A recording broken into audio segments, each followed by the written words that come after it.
Irmãos, 2 Coríntios, capítulo 5, verso 21. Vamos abrir a palavra.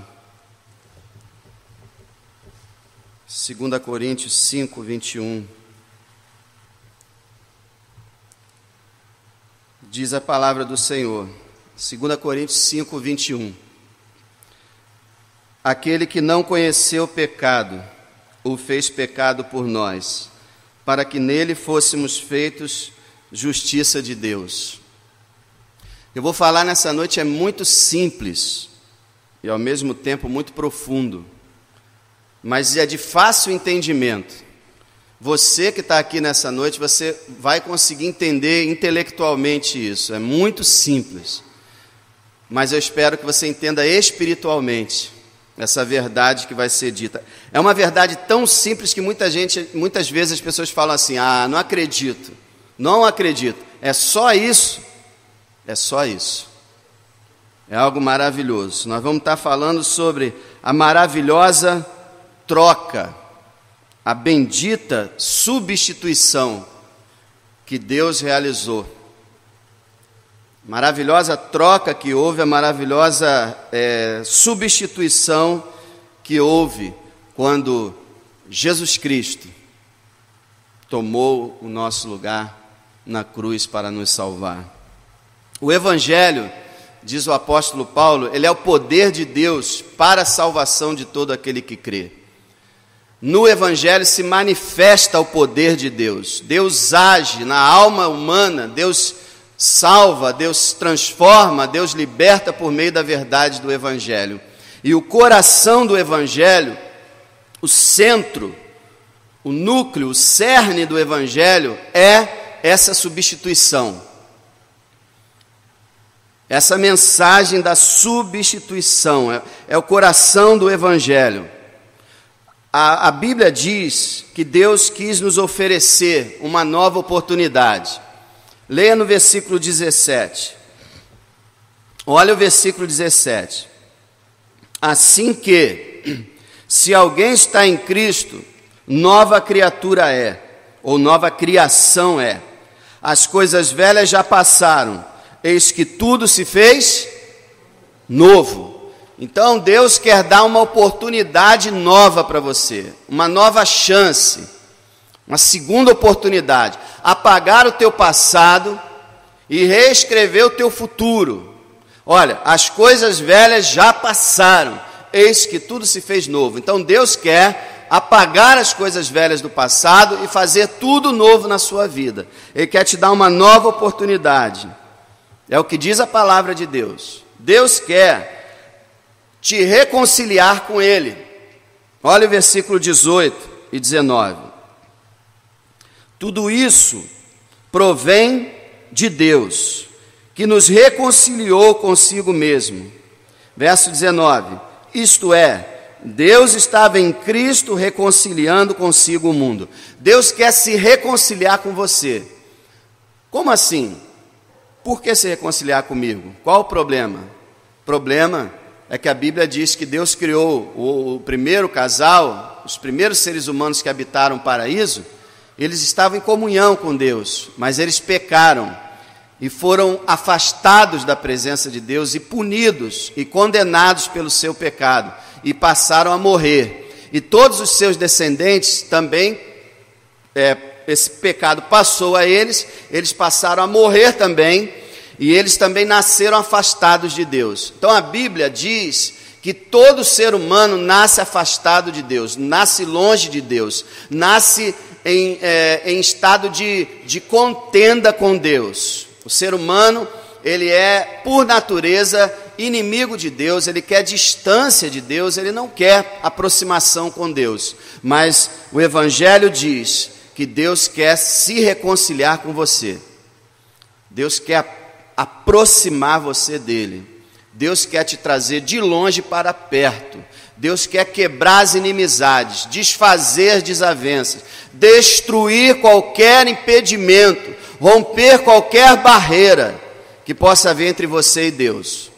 Ele o ama e quer que você seja dele e que você esteja com ele. Agora, o que o Evangelho diz? O Evangelho diz que para isso, para que essa reconciliação aconteça, Deus não podia punir os nossos pecados. Olha o verso 19. Deus estava em Cristo reconciliando consigo o mundo, não lhes imputando os seus pecados. Está vendo aí? Para que Deus pudesse ter um novo relacionamento com a gente, Ele não poderia punir os nossos pecados. Por quê? Porque a punição pelos pecados é uma eternidade no inferno. E se uma vida vai para o inferno, como é que ela vai se reconciliar com Deus? Nunca mais. Então, se Deus tiver que punir você, não haverá reconciliação. Então, Deus propôs não imputar os seus pecados, isso é, não colocar os seus pecados na sua conta, não cobrar pelos seus pecados. Deus resolveu fazer isso. Agora, para que Deus fizesse isso, para que Deus pudesse não colocar os teus pecados na sua conta, para que Deus pudesse não te cobrar, Deus envolveu nesse assunto o seu amado Filho. O seu amado Filho. Veja o que está escrito no verso 17, fala assim: se alguém está em Cristo, nova criatura é. Então, como que uma pessoa pode se tornar uma nova criatura, uma nova criação? Estando em Cristo. 18. Tudo isso provém de Deus, que nos reconciliou consigo mesmo por Jesus Cristo. Então, Ele reconcilia o homem com Ele através de Jesus Cristo. Verso 19. Isso é, Deus estava em Cristo reconciliando consigo o mundo. Veja bem, Deus estava em Cristo reconciliando consigo o mundo. Então Deus precisou envolver o seu Filho. E aí, como é que Ele fez isso? Como é que Deus pode perdoar você? Como é que Deus pode não cobrar seus pecados? Como é que Deus pode apagar o seu passado e fazer um novo futuro? Como que Deus pode ter comunhão com você, sendo Ele santo e você pecador? Deus envolveu seu Filho amado. E como é que Ele realizou isso? E aí que está o centro do Evangelho. O versículo 21 explica para a gente. Versículo 21 mostra o que Deus fez. Aquele que não conheceu o pecado, o fez pecado por nós, para que nele fôssemos feitos justiça de Deus. Preste atenção nisso agora. Como eu falei, é uma mensagem simples, mas que precisa ser aceita, precisa ser acreditada. O texto fala, aquele que não conheceu o pecado. De quem esse texto está falando? De Jesus. Aquele, entre parênteses, Jesus, que não conheceu o pecado. O que esse texto está dizendo? Jesus é santo, Jesus é puro, Jesus é perfeito, Jesus é imaculado, Jesus é impecável, Jesus é justo. Ele é tudo isso. Ele era, antes de vir a esse mundo, continuou sendo como homem nesse mundo e ainda é assentado à destra de Deus. Não há um pecado só no Filho de Deus. Ele é o Cordeiro imaculado, o Cordeiro sem mancha. Lá no Velho Testamento, Deus dizia que para a pessoa ser perdoada tinha que oferecer um cordeiro sem mancha. Você tinha que pegar um carneiro sem nenhuma pinta, sem nenhuma mancha. O que isso estava querendo dizer? Que alguém teria que morrer por nós que fosse sem pecado. E esse é Jesus Cristo. Então, aquele que não conheceu o pecado, o justo Jesus, perfeito, santo, puro, diz Hebreus, mais sublime do que os céus, separado dos pecadores, Jesus Cristo, o santo Filho de Deus. Ele que não conheceu o pecado. Agora o que o texto continua dizendo, no verso 21. Aquele, entre parênteses, Jesus, que não conheceu o pecado. Agora entra um parênteses de novo. Deus o fez pecado por nós. nesse texto também tem um sujeito oculto, que é Deus. Deus, o Pai, o fez pecado por nós. O que esse texto está dizendo? Deus levou seu Filho Jesus à cruz e lá condenou-o no nosso lugar. Vou repetir de novo. Deus enviou seu Filho Jesus para morrer na cruz em nosso lugar. Para quê? A Bíblia ela tem lógica, ela ensina. Verso 21 disse: Jesus que não conheceu pecado, Deus o Pai o fez pecado por nós. Para quê? Para que nele quem? Entre parênteses de novo, Jesus. Para que nele, Jesus, fôssemos feitos justiça de Deus. Quer dizer, Deus deu seu Filho para morrer ali naquela cruz, para que Deus, por meio da justiça de Cristo, pudesse nos justificar. Olha que coisa tremenda. Eu vou tentar explicar em outras palavras. Jesus, por nossa causa, recebeu o que não merecia. O que Jesus recebeu? A condenação. Ele merecia? Nunca. Por que ele recebeu a condenação? Por nossa causa. Então Jesus recebe o que ele não merece, por nossa causa. E nós, aqueles que creem, nós, por causa de Jesus, também recebemos o que não merecemos. Olha que coisa linda.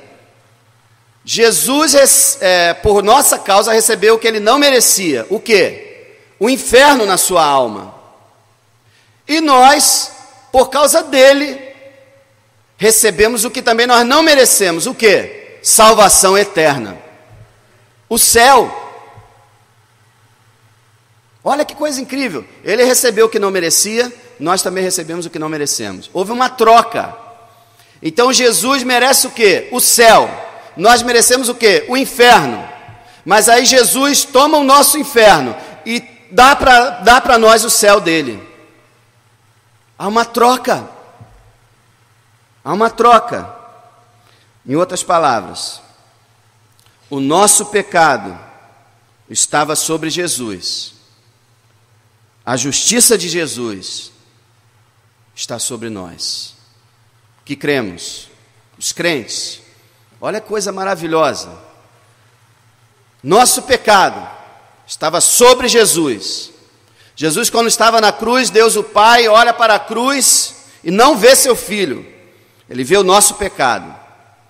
Nosso pecado cobre ele.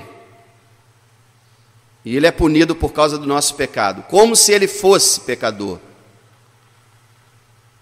E hoje, a justiça de Cristo cobre a nossa vida, a nossa alma. E Deus hoje olha para a gente, para o crente, e não vê a gente, vê Jesus, que nos cobre. Coisa tremenda. Você sabe que a Bíblia fala que nós, por natureza, somos nus. Nus. Isso é, expostos à vergonha, sem desculpa, pecadores imundos, sem vestes, nus. E Jesus é aquele que é o rei, que se veste de vestes reais, vestes de justiça, vestes de santidade. Então imagina, você nu, sujo, imundo. Jesus, o grande rei, vestido com suas vestes reais, com seu manto de justiça. Então Jesus vai para a cruz, nu, e você é vestido com suas vestes. Que coisa maravilhosa, que troca bendita e abençoada.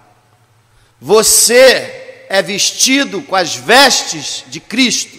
Por isso Deus olha para você, você que crê, e te declara justo, porque você está coberto pela justiça de Cristo. Mas ele ficou nu na cruz. Aquelas imagens de Jesus, os crucifixos que botam Jesus ali pendurado e com uma tanga, aquilo ali é apenas por respeito, porque na verdade os crucificados eram colocados nus. Então Jesus é envergonhado para que você seja honrado. Jesus é humilhado para que você seja exaltado. Jesus sofre para que você tenha alegria. Jesus apanha para que você seja vitorioso. Jesus é humilhado, é tratado como a escória desse mundo, para que você seja rei e sacerdote, filho de Deus. Essa troca maravilhosa. Outra modo de falar. Deus tratou o justo Jesus, preste atenção nessa. Deus tratou o justo Jesus como se fosse pecador. E hoje Ele trata você, injusto, como se fosse justo. Isso é justificação. Deus tratou Jesus na cruz como se Ele fosse pecador. Ele não era. Mas Ele foi feito pecado. Ele foi tratado como se fosse um maldito, um pecador, e recebeu o castigo que era meu e seu. Deus trata o seu filho como se fosse um pecador. E agora Ele trata os filhos de Deus, que somos nós, como se fossem justos. Amados, nós sabemos que na prática nós ainda pecamos. Mas você sabia que Deus não vê mais o nosso pecado? Você sabia que Deus, como simbolicamente Ele diz, eu lancei os teus pecados no fundo do mar? Deus diz assim, dos teus pecados eu não me lembrarei mais. Deus diz assim, todos os teus pecados foram apagados, cancelados, tua ficha está limpa. Deus te declara justo. Isso é uma coisa impressionante que espanta a humanidade e as pessoas rejeitam isso, não aceitam. Como que Deus pôde punir um justo para inocentar injustos? Mas é o caminho da salvação, único caminho. Não havia outro jeito de fazer isso. Não havia nenhum jeito de alguém habitar no céu se Jesus Cristo justo não pagasse pelo injusto. É o único jeito. E eu quero fazer uma coisa aqui, mostrar para você, que o que eu estou falando para você é Bíblia. Então eu separei alguns textos, não todos, senão a gente passaria do horário muito. Alguns textos. E eu peço que você abra a sua Bíblia, se você não puder, peça para alguém. E você mesmo confira com os teus olhos o que está escrito. E eu peço ao Espírito Santo que ilumine a sua mente nessa noite, para você enxergar a tua salvação. Vamos abrir em primeiro lugar no profeta Isaías, capítulo 53. Profeta Isaías, capítulo 53, o verso 4 até o 6. Veja, eu não vou explicar cada texto detalhadamente. Eu vou ler para você. E eu peço a Deus que você possa entender essa verdade maravilhosa de que Jesus tomou o seu lugar naquela cruz, para que você encontre a salvação. Isaías 53, verso 4. Tudo que está sendo dito aqui está falando sobre Jesus, tá? 700 anos antes de Jesus nascer. Olha como a Bíblia é maravilhosa. 700 anos antes de Jesus nascer. Versículo 4. Verdadeiramente, Ele tomou sobre si as nossas enfermidades e as nossas dores levou sobre si. E nós o consideramos aflito, ferido de Deus e oprimido. Por que aconteceu isso com ele? Verso 5. Mas ele foi ferido pelas nossas transgressões e moído pelas nossas iniquidades, isso é, nossos pecados, o castigo que nos traz a paz estava sobre ele, e pelas suas feridas fomos sarados. Todos nós andamos desgarrados como ovelhas, cada um se desviava pelo seu caminho, mas o Senhor, o Pai, fez cair sobre ele, o Filho, a iniquidade de nós todos. Não tem uma maneira mais clara de expor esse ensino. Jesus levou o nosso pecado. Abra em Marcos capítulo 10, Evangelho de Marcos capítulo 10, verso 45. Se você não conseguir abrir, você ouça. Marcos 10, 45.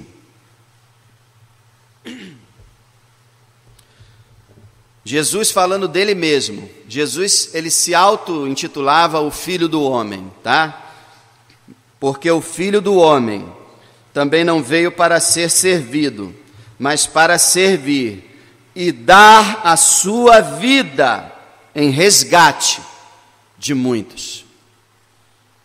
Dar a vida dele para resgatar muitos. Mateus 26.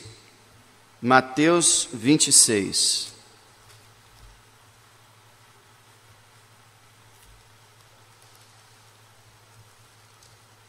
Mateus 26, verso 28.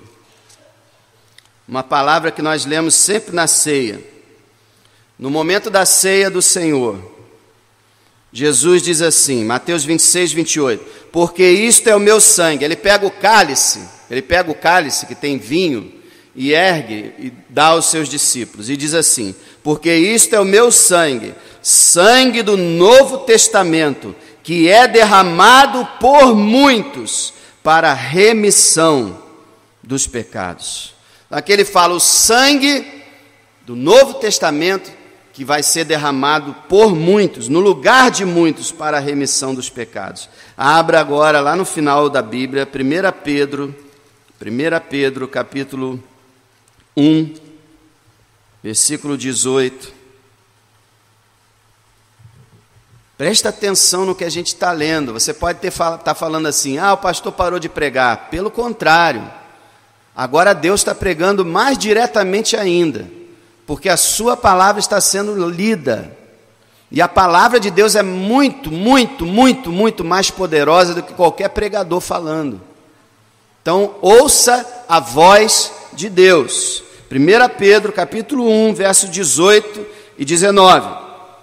Sabendo que não foi com coisas corruptíveis, como prata ou ouro, que fostes resgatados da vossa vã maneira de viver, que por tradição recebeste dos vossos pais, mas com o precioso sangue de Cristo, como de um cordeiro imaculado, incontaminado. Então Pedro fala, vocês não foram resgatados da maneira inútil que vocês viviam, que vocês receberam por tradição dos seus pais. Vocês não foram resgatados por prata ou ouro,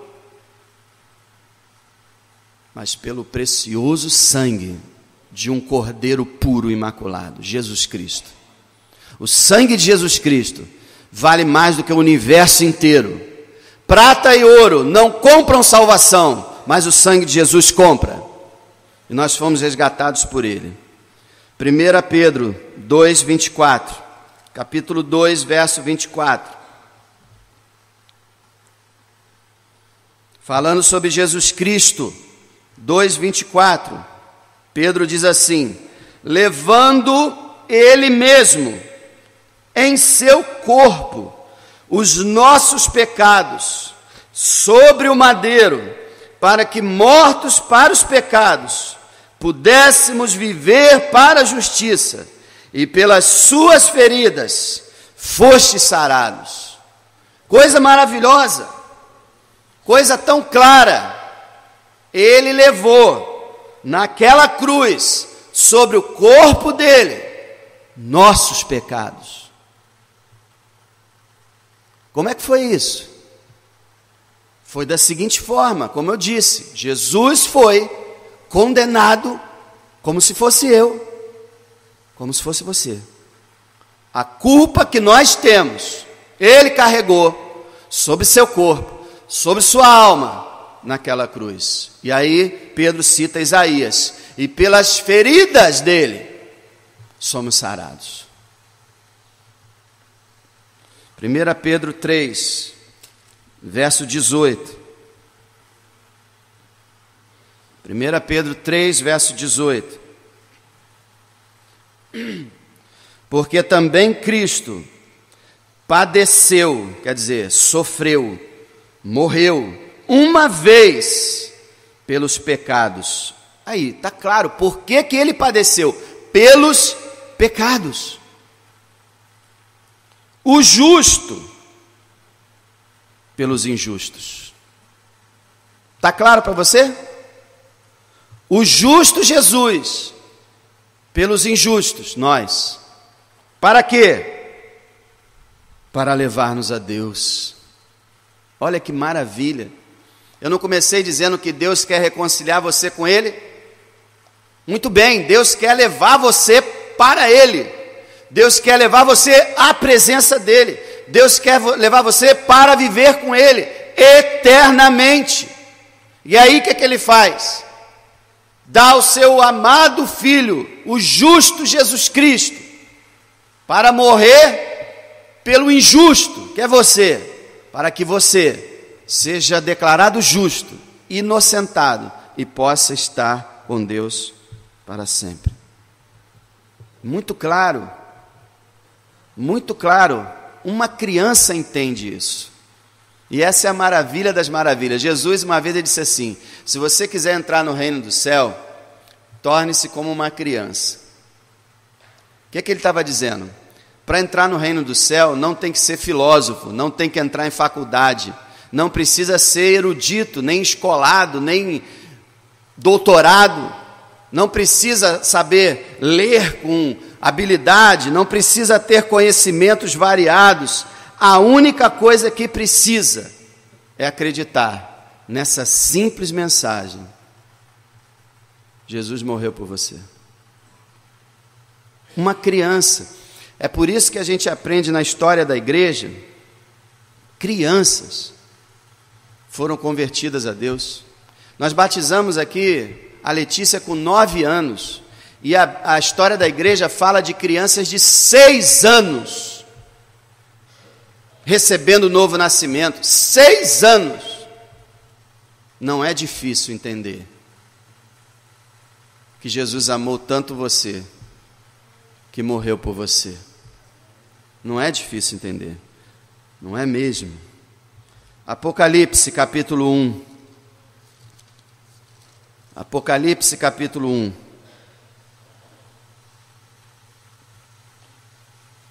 Verso 5.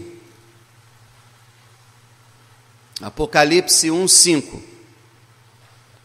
E da parte de Jesus Cristo, que é a fiel testemunha, o primogênito dos mortos, o príncipe dos reis da terra, aquele que nos ama e em seu sangue nos lavou dos nossos pecados.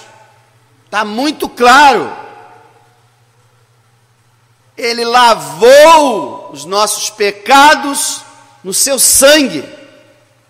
Isso é uma linguagem simbólica, porque é como se Jesus colocasse o seu sangue numa máquina de lavar roupa, num tanque, pegasse os seus pecados, que são vermelhos como carmesim, colocasse todos os seus pecados nessa máquina, mergulhados no sangue vermelho dele, e quando tirasse os pecados, todos sairiam brancos como a neve. Lavou seus pecados no sangue dele. Isso é simbólico, querendo dizer o quê? Que ele morreu, e com a morte dele, ele perdoa você de todos os seus pecados. Apocalipse 12, verso 11. Vocês sabem que nós temos um grande inimigo. Você tem um grande inimigo, a igreja tem um grande inimigo que se chama Satanás, o diabo, o anjo caído. A vontade dele é que todos pereçam junto com ele, que todos vão para o inferno junto com ele. Ele não quer a salvação de ninguém. Ele luta contra você, contra a igreja. Ele põe na tua cabeça que você não precisa de Jesus, que você está bem do jeito que está. Ele combate, faz tudo para que você não creia, para que você não seja salvo.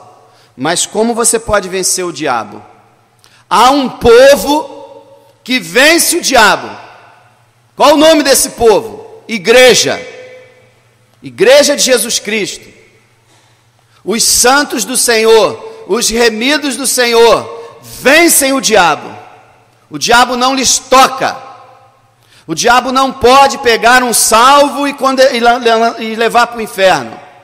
O diabo não pode acusar um salvo. Não pode fazer nada. Como você pode vencer o diabo? Apocalipse 12, 11.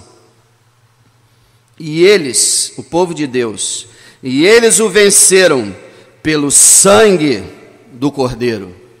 Está aí, meu amado. Como você vence o diabo, como você vence o pecado, como você vence o mundo, como você vence você mesmo, como você conquistará a vitória final, pelo sangue de Jesus Cristo. E é por isso que os irmãos, a igreja declara, somos mais do que vencedores pelo sangue de Jesus. É verdade. O sangue de Jesus te traz a vitória. Apocalipse 22, última página da Bíblia. Último capítulo da Bíblia. Últimas frases da Bíblia. Veja a importância disso. Está encerrando a mensagem de Deus, a revelação de Deus. Apocalipse 22, falando da cidade celestial, que Deus preparou para um povo. Ele vai dizer aqui, como que uma pessoa pode entrar nesse lugar abençoado? Versículo 14, Apocalipse, versículo 14. Bem-aventurados aqueles que lavam as suas vestes no sangue do Cordeiro, para que tenham direito à árvore da vida e possam entrar na cidade pelas portas. Feliz é aquele que lava suas vestes no sangue do Cordeiro. Eu acabei de falar das vestes. A Bíblia fala sobre isso, ela simboliza. A Bíblia fala que as nossas justiças, nossas obras, nossos méritos, são como trapos imundos. Então nós somos como mendigos esfarrapados, jogados no esgoto, na lama, sujos, vestidos de trapos rasgados. E a Bíblia aqui diz, aquele que lavar essas vestes imundas no sangue de Jesus, entrará na glória eterna. Como que você pode fazer isso, meu amado? Como você pode lavar a tua alma, lavar o teu ser, limpar o teu coração, ter uma vida nova, como a Bíblia diz, quem está em Cristo, nova criatura é, as coisas velhas passaram, eis que tudo se fez novo. Como pode acontecer isso? Um simples ato, uma simples atitude. João 3,16. Não precisa abrir. Quem quiser abrir, abre, mas você não precisa abrir. Praticamente todos conhecem. Quem conhece, recita comigo. Quem não conhece, abra e leia comigo. João 3,16. Porque Deus amou o mundo de tal maneira que deu seu Filho unigênito, para que todo aquele que nele crê não pereça, mas tenha vida eterna. Esse é o resumo da Bíblia. Esse é o Evangelho em miniatura.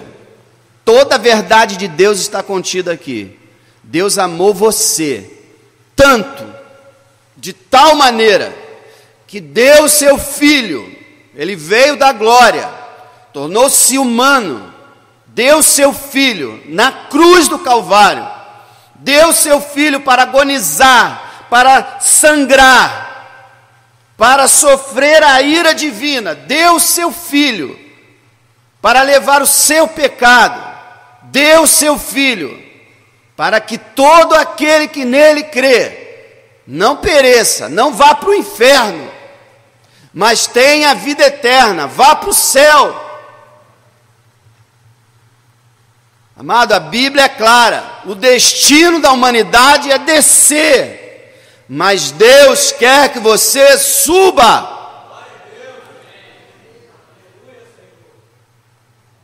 Você está descendo, a cada dia você está descendo, mas eu tenho uma boa notícia para você: a partir de hoje, você pode subir. Glória a Deus! Você pode subir. Você pode subir. E é uma coisa gloriosa quando a gente canta, qualquer música que seja que a gente canta, que a gente vai subir. É maravilhoso. Você que está nos visitando aqui nessa noite, você não sabe a alegria que um cristão tem de saber que, ao morrer, vai subir. Jesus Cristo fala de um mendigo, que os cães estavam lambendo suas feridas, que estava passando necessidade, que ninguém dava nada para ele. O nome dele, Lázaro. Ele morreu, foi levado pelos anjos para a presença de Deus. Nessa noite, você não precisa descer, você pode subir. E como isso pode acontecer? Deus amou o mundo de tal maneira que deu seu Filho unigênito, para que, vamos pular essa parte, para que não pereçam, mas tenham a vida eterna. Mas como? Para que todo aquele que nele crê. Oh, meu amado, nessa noite, creia no nome de Jesus, creia no Filho de Deus, creia de todo o seu coração, que você é pecador, mas que Jesus morreu no seu lugar. Creia hoje, e você vai fazer parte do grupo que vai subir. Você não precisa fazer nada, além de crer. Creia, e você não vai perecer, você terá a vida eterna. Eu queria chamar a atenção para você da palavra todo. Para que todo aquele que nele crê. Nele quem? Jesus. Para que todo aquele que nele crê. Todas as palavras nesse texto são maravilhosas. Todas. Eu convido você, chega em casa, abra em João 3,16. Eu quero desafiar você. Passe a semana lendo João 3,16. Eu quero contar para você um testemunho que eu ouvi um pregador dando. Um homem de Deus estava no Alasca. Preste atenção nessa história. Preste atenção. Um homem de Deus estava no Alasca. E lá ele estava pregando. Entrou um homem grandalhão, gigante, com mais ou menos uns 60 anos de idade, e se assentou na igreja. E aquele homem de Deus estava pregando e viu que aquele homem estava simplesmente arrasado. Ele terminou a mensagem e foi falar com aquele homem: o que está acontecendo com você? Eu nunca vi alguém tão triste. Ele puxou exames e mostrou para aquele pregador que ele estava morrendo, que os médicos disseram para ele que ele não tinha um mês de vida. E aí aquele pregador falou com ele: eu vou ficar com você aqui, explicando para você a salvação, e vamos ver o que Deus vai fazer. Então ele ficou ali 1 hora com aquele homem, explicando a salvação, 2 horas. Na terceira hora, aquele homem falou assim: vamos ler João 3,16 de novo. Leia para mim João 3,16. E aquele homem disse assim: mas eu já li. Mas leia de novo. Aquele homem pegou a Bíblia, e o pregador fala que ele tinha mãos enormes. Ele pegou a Bíblia e começou. Porque Deus amou o mundo de tal maneira que deu seu Filho unigênito, para que todo aquele que nele crê.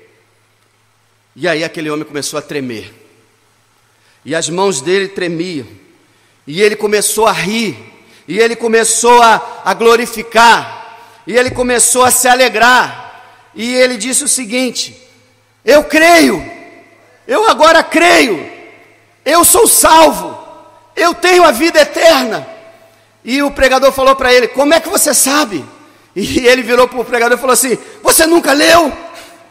Olha aqui, está escrito, você nunca leu? Ele morreu por mim, para me dar a vida eterna, eu tenho a salvação. E aquele homem morreu, alegre, salvo, pela palavra, pelo evangelho, pela mensagem. Esse é o poder de Deus. Então eu quero te convocar, passe uma semana examinando João 3,16. Se você não conseguir encontrar na Bíblia, peça para alguém encontrar, marca lá, abre lá na tua estante, lá nesse versículo, sublinha, faz um X ali, lê João 3,16, decora, medita, pensa nele, analisa, estuda, ora, fala: Senhor, abre o meu coração, Senhor, abre a minha mente, para que eu possa ver o que o Senhor fez por mim. Eu quero terminar com essa palavra todo, para que todo aquele que nele crê não pereça. Eu estava examinando esse texto, e teve uma hora que eu li em inglês ele. Em inglês é muito mais forte ainda. A palavra todo é traduzida por uma palavra que significa seja quem for. Olha que lindo. Deus amou o mundo de tal maneira para que seja quem for, que crer nele não pereça, mas tenha vida eterna. Seja quem for. Não importa quem é, não importa o seu passado, não importa o que fez, não importa o que disse, não importa o que creu. Se crer hoje, as coisas velhas passaram, eis que tudo se fez novo. Se crer hoje, não perecerá, mas terá a vida eterna. Se crer hoje, será salvo. Creia hoje. Creia. Você pode estar falando, mas é só isso. Aquele homem disse isso para aquele pregador: é só isso. E pelo Espírito Santo ele sentiu essa verdade. Você tem que acreditar, amado, é interiorizar a verdade na tua alma. Você tem que recebê-la para você. Você diz assim: eu sei que Jesus morreu pelos pecadores. Isso é uma coisa. A outra, bem diferente, é dizer: Jesus morreu por mim. Por mim. Eu sinto que lá ele levou meus pecados. Ele carregou a minha culpa. Eu sei disso. Eu sinto isso. Eu creio nisso. Quando isso acontecer, você será salvo. A mensagem é muito simples. Deus amou você e quis não colocar os teus pecados sobre você, não te cobrar.